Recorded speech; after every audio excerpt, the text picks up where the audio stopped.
কোথাও যখন একটি বৃহৎ ঘটনা ঘটে, বৃহৎ ঘটনা, এবং সেই ঘটনা যদি আন্তর্জাতিক স্তরে ঘটে, তাহলে সেই ঘটনার প্রভাব কিন্তু সুদূর প্রসারী হয়, আনপ্রেসিডেন্টেড হয়, অর্থাৎ নজিরবিহীন হয়। যে কোনো বৃহৎ ঘটনা সেটা যদি বিশ্বকে কাঁপিয়ে দিতে পারে, তাহলে সেই ঘটনাটি কিন্তু বিশাল, তার ঘটনার কিন্তু প্রভাব পড়ে। কোথায় কোথায় পড়ে তা নিয়েই আমি একটু সংক্ষেপে বলবো, এবং খুবই গুরুত্বপূর্ণ ভিডিওটি, আলোচনাটি। সেটি হচ্ছে আমাদের ভারতবর্ষের মহিলা ক্রিকেটারদের বিশ্ব চ্যাম্পিয়ন হওয়ার ক্রিকেটের ঘটনাটি। এমন ঘটনাটি যেহেতু মহিলারা ঘটিয়েছে সেহেতু খুবই গুরুত্বপূর্ণ। অর্থাৎ যদি পুরুষরা ঘটাতো সেটা একটি অবশ্যই গুরুত্বপূর্ণ ব্যাপার, কিন্তু তার চেয়েও শতগুণে গুরুত্বপূর্ণ হচ্ছে যে মহিলারা ক্রিকেটে ওয়ার্ল্ডে চ্যাম্পিয়ন হয়েছেন, বিশ্ব চ্যাম্পিয়ন। এটির কিন্তু নানা দিক আছে এবং নানান আঙ্গিক থেকে আমাদের দেখতেই হবে। না দেখলে কিন্তু আমরা হাজারো জিনিস মিস করে যাব। ভারতের মতো একটি সংরক্ষণশীল, যেখানে ধর্মীয় গোড়ামি, cultural taboo, inhibition, political barrier, রাজনৈতিক ব্যারিয়ার, যেখানে সোশ্যাল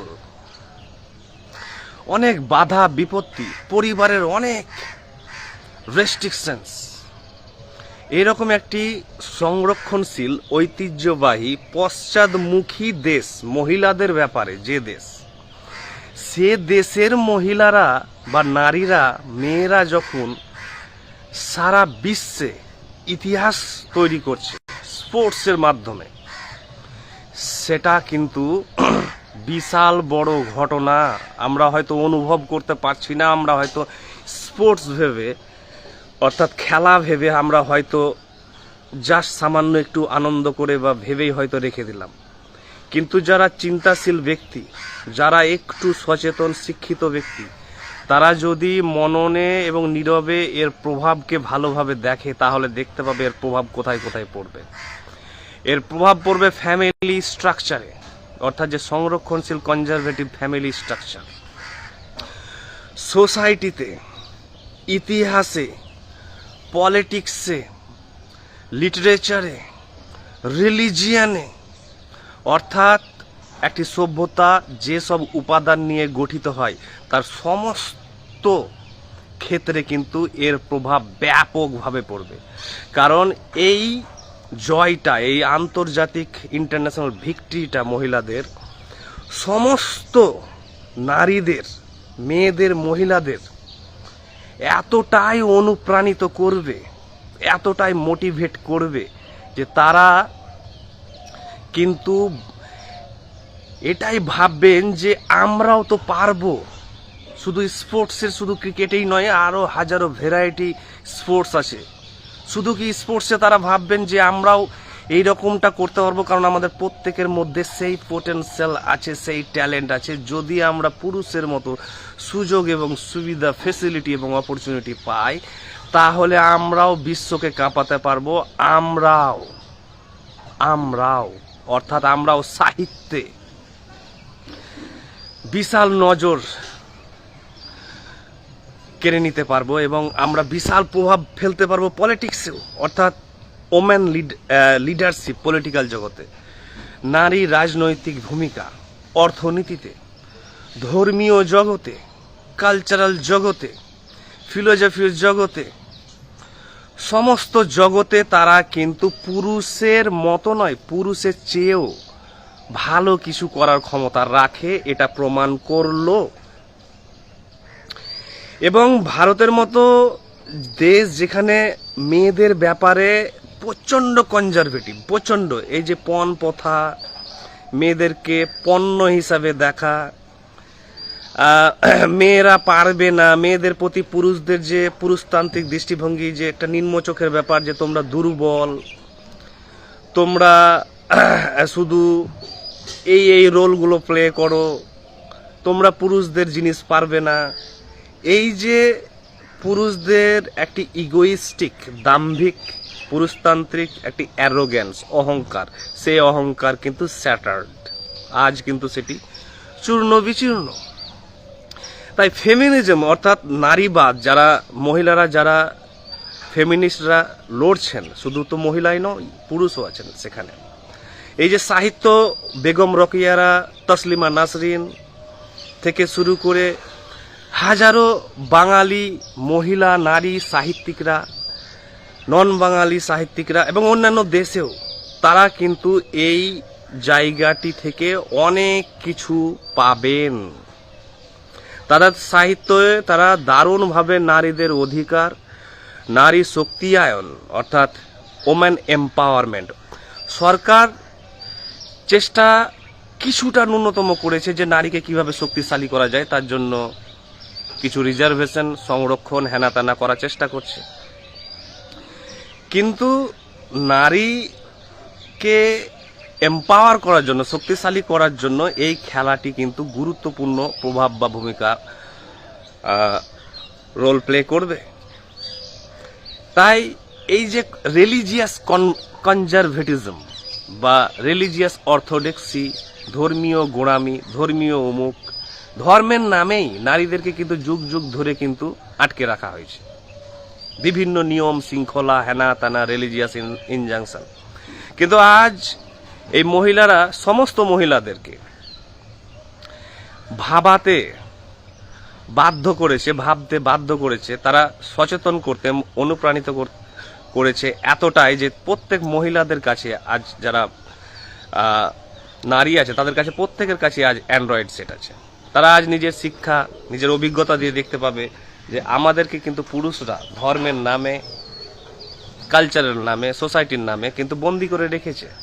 এই বন্দি দশা থেকে মুক্তির সময় চলে এসেছে, অর্থাৎ নারী এম্পাওয়ারমেন্ট, ওমেন এম্পাওয়ারমেন্ট। পলিটিক্সে তারা ইকুয়ালি তারা বিশ্ব কাঁপাতে পারবে, রাজনীতিতেও, ইকোনমিক্সে, হিস্ট্রিতে, লিটারেচারে, সমস্ত সৃজনশীল জগতে তারা কিন্তু বিশ্ব কাঁপাতে পারবে এবং এটা তারা ফুললি ক্যাপেবল। তাহলে এখন প্রশ্ন আসছে যে নারীদেরকে আমরা কিভাবে দেখব? নারীদেরকে আমরা আমাদের ইকুয়াল হিসাবে দেখতে হবে। ইকুয়াল অর্থাৎ they are capable of doing anything given equal facilities and opportunities of proving their talent. তাকে যদি তাদেরকে সমান সুযোগ, সমান সুবিধা দেওয়া হয়, তাহলে তারা আর সেই শ্বশুর বাড়িতে গিয়ে সারাদিন রান্না বান্না আর বাড়ি ঝাড় দেওয়া আর টোটাল অর্থাৎ একটি দাসত্বের জীবন যে কাটানো, সেখান থেকে মুক্তি পাবে। এবং তোমরা কিছু সৃজনশীল এবার করতে পারবে। অর্থাৎ এর ফ্যামিলি স্ট্রাকচার থেকে, সামাজিক লেনদেন থেকে সব জায়গাতে প্রভাব পড়বে এবং নারীরা এবার হু হু করে বেরাবে এবার সমস্ত সৃজনশীল জগতে। এই যে সস্তা রিলস বানাচ্ছে মেয়েরা, চিপ ট্যাকি রিলস, এরাও ভাবতে বাধ্য যে আমরা যে ফালতু জিনিসগুলো করছি তার চাইতে আমরা বড় কিছু সৃজনশীল জিনিস করতে পারবো। আমরাও সস্তায় রূপসজ্জা না করে, রিলসে, ভিডিওতে এইসব ট্যাকি জিনিস না করে আমরাও বড় সড়ো কিছু করতে পারবো, ভারতীয় ক্রিকেটার মহিলাদের জন্য মতোই।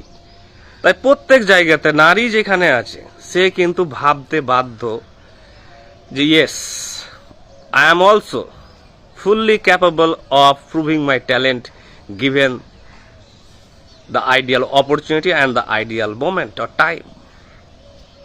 তাই নারী শুধু সাহিত্যেই প্রভাব ফেলবে না। এই জয়টা, এই যে ভারতীয় মহিলা ক্রিকেটদের বিশ্ব চ্যাম্পিয়ন হওয়ার ঘটনাটা শুধু সাহিত্যেই নয়, রাজনীতিতেই নয়, সমাজ, কালচার, রিলিজিয়ান থেকে শুরু করে সমস্ত ক্ষেত্রে এর প্রভাব পড়বে এবং কাঁপিয়ে দিবে সবকে। এবার নারী জাগরণ, এবার দেখবেন নারী রেনেসা বিশাল হারে হবে। আর এটা যদি হয়, লাভ কার? সেই মহিলাটার লাভ, অর্থাৎ ব্যক্তিগতভাবে, ইন্ডিভিজুয়ালি তার যদি লাভ হয়, তাহলে তার লাভের দ্বারা বেনিফিটেড কে হবে? পরিবার। তার পরিবার যদি বেনিফিটেড হয়, তাহলে সমাজ, আর ইন দ্য এন্ড দেশ। তখন দেশ যদি নারীদেরকে সঙ্গে নিয়ে চলে সমস্ত ক্ষেত্রে, তাহলে দেশ হু হু করে এগাবে। আর সন্তানরাও, অর্থাৎ একজন মায়ের যে সন্তান, সেই মা যদি সব দিক দিয়ে ব্রিলিয়ান্ট হয়, তাহলে তার সন্তানও বড় হবে বিশাল একটি ট্যালেন্ট নিয়ে, কিন্তু বড় হবে, ভালো পরিবেশ পাবে, ভালো শিক্ষা দীক্ষা এবং সমস্ত গোঁড়ামি, যত গোঁড়ামি আছে, ধর্মীয় গোঁড়ামি, লিঙ্গগত, জাতিগত, সাংস্কৃতিকগত গোঁড়ামি আছে, সব কিন্তু চলে যাবে আস্তে আস্তে। এবং সবাই হবে মডার্ন। মডার্ন মানে এই নয় যে ওয়েস্টার্ন মডার্ন। মডার্ন মানে হচ্ছে প্রোগ্রেসিভ অ্যাটিটিউড, অর্থাৎ প্রগতিশীল দৃষ্টিভঙ্গি, গঠনমূলক দৃষ্টিভঙ্গি, কিছু করার দৃষ্টিভঙ্গি, এবং এর ফলে টেকনোলজি, সায়েন্স থেকে শুরু করে সমস্ত বিষয়ে কিন্তু আনপ্রেসিডেন্টেড প্রভাব পড়বে, অর্থাৎ নজিরবিহীন প্রভাব পড়বেই এই নারীদের বিশ্ব চ্যাম্পিয়ন হওয়ার ঘটনাতে। এবার দেখবেন যে নারীদের প্রতি যে রেসপেক্ট এবং তারাও যে ইকুয়ালি ইম্পর্টেন্ট, সেই ঘটনাটি ঘটা শুরু হয়ে গিয়েছে। এবং নারীরা সামনে, এবার নারীদেরই আমরা এবার জিনিস দেখব। পুরুষের অনেক জিনিস দেখলাম, অর্থাৎ পুরুষের খেলাধুলো, লিটারেচার, সাহিত্য, রাজনীতি, অর্থনীতি, পুরুষের ক্যাচর ম্যাচর সব দেখলাম। এবার নারীদেরকে বলতে দাও, তারা সাহিত্যে কি বলছে। তাদের হাজারো জিনিস বলার আছে, তাদেরকে দমিয়ে যেহেতু রাখা হয়েছে। এবার নারীরা হাজারো জিনিস বলবে, হাজারো গঠনমূলক সৃজনশীল জিনিস তারা ওয়ার্ল্ডে করবে, সমাজে করবে। এটাই হচ্ছে আমাদের সবচেয়ে একটি ভালো লাগার মুহূর্ত, যে সমাজ, পরিবার, মানুষ, দেশ এবার হু হু করে এগোবে গঠনমূলক পথে।